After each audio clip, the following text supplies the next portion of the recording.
యాదాద్రి భువనగిరి జిల్లా ఆలేరు పట్టణ కేంద్రంలో హైదరాబాద్ నాంపల్లిలోని బీజేపీ కార్యాలయంపై కాంగ్రెస్ గుండాలు చేసిన దాడికి నిరసనగా మంగళవారం స్థానిక రైల్వే గేటు సమీపంలో గల వివేకానంద విగ్రహం వద్ద బీజేపీ పట్టణ మండల కమిటీ ఆధ్వర్యంలో రాస్తారోకో కార్యక్రమం నిర్వహించి సీఎం రేవంత్ రెడ్డి ఫ్లెక్సీ బొమ్మ దహనం చేశారు. ఈ సందర్భంగా అసెంబ్లీ కన్వీనర్ చిరిగే శ్రీనివాస్ మాట్లాడారు.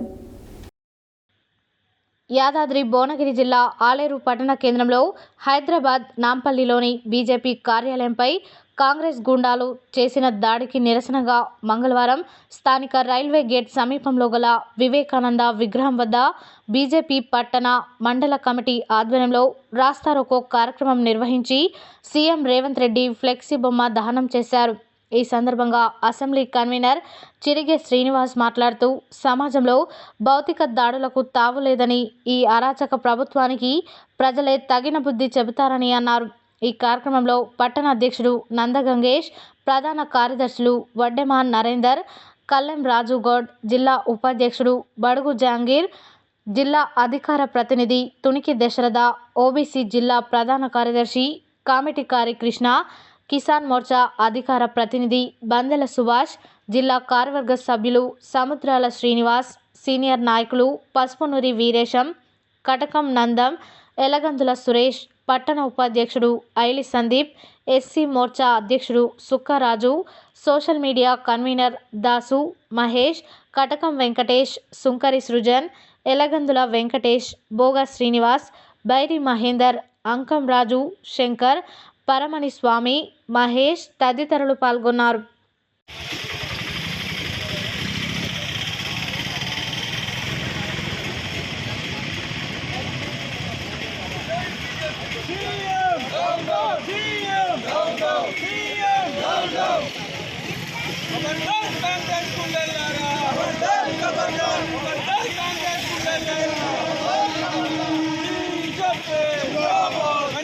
బీజేపీ ఆఫీస్ పైన కాంగ్రెస్ గుండాల దాడిని సీఎం ఖబర్దార్, కాంగ్రెస్ గుండాల ద్వారా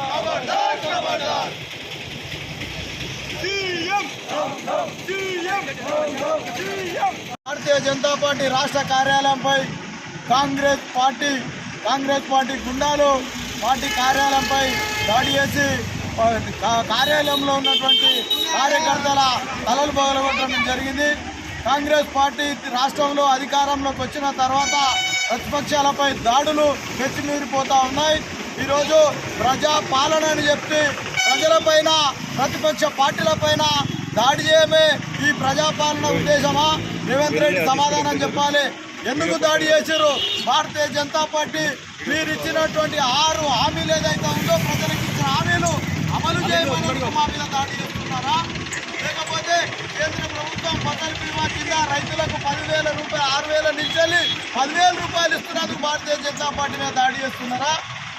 బీసీలకు ఇచ్చినటువంటి డిక్లరేషన్ ఏదైతుందో బీసీలకు అమలుపరచాలన్నందుకు భారతీయ జనతా పార్టీపై మీరు దాడి చేస్తూ ఉన్నారా? పేదలకు ఇస్తున్నటువంటి ఇళ్లను ఏదైతే భారతీయ జనతా పార్టీ మననే నరేంద్ర మోడీ దేశం మొత్తం మీద 2 కోట్ల ఇళ్లను ప్రకటించారు. అదేవిధంగా తెలంగాణ కూడా మీకు ఇల్లు ఇస్తాం కట్టుకోమన్నందుకు బీజేపీ కార్యకర్తల మీద బీజేపీ కార్యాలయంపై దాడి చేస్తున్నారా?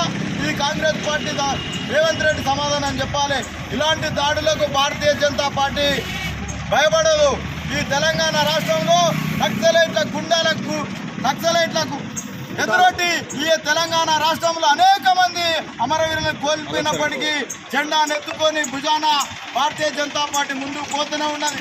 ఎప్పుడు దాడులకు ప్రతిదాడులు కాకుండా భారతీయ జనతా పార్టీ ఎదుగుదలను చూసి ఈ యొక్క కాంగ్రెస్ ప్రభుత్వం భయపడతా ఉన్నది. వాళ్ళ ఫెయిల్యూర్లు ఈ యొక్క ప్రజలకి ఇవ్వాల్సిన 6 హామీలు ఎక్కడ ఇవ్వాల్సి వస్తుందా అని చెప్పేసి వాళ్ళ ఫెయిల్యూర్లను కప్పుపుచ్చుకోవడానికి ఇవాళ భారతీయ జనతా పార్టీ కార్యాలయం మీద దాడి చేయడం ఏదైతే ఉందో ఇది హేయమైన చర్య. ప్రజాస్వామ్య పాలనలో ఇలాంటి దాడులకు తావే లేదు. ఇలాంటి దాడులు జరిగితే భారతీయ జనతా పార్టీ ఉపేక్షించదు. భారతీయ జనతా పార్టీ కూడా కేంద్రంలో అధికారంలో ఉన్నాం మేము, అయినా కూడా సంయమనం పాటిస్తూ ఉన్నాం. రేవంత్ రెడ్డి మీ ప్రభుత్వాన్ని హెచ్చరిక చేస్తూ ఉన్నాం. ఇలాంటి దాడులు ఇదే విధంగా జరిగితే ఈ యొక్క రాష్ట్రంలో భారతీయ జనతా పార్టీ ప్రతి కార్యకర్త తలుచుకుంటే మీ కార్యాలయాలు ఎక్కడ కాదు మీ నాయకులను రోడ్ల మీద తిరగకుండా కూడా భారతీయ జనతా పార్టీ చేస్తుందని హెచ్చరిస్తూ ఉన్నాం. భారత్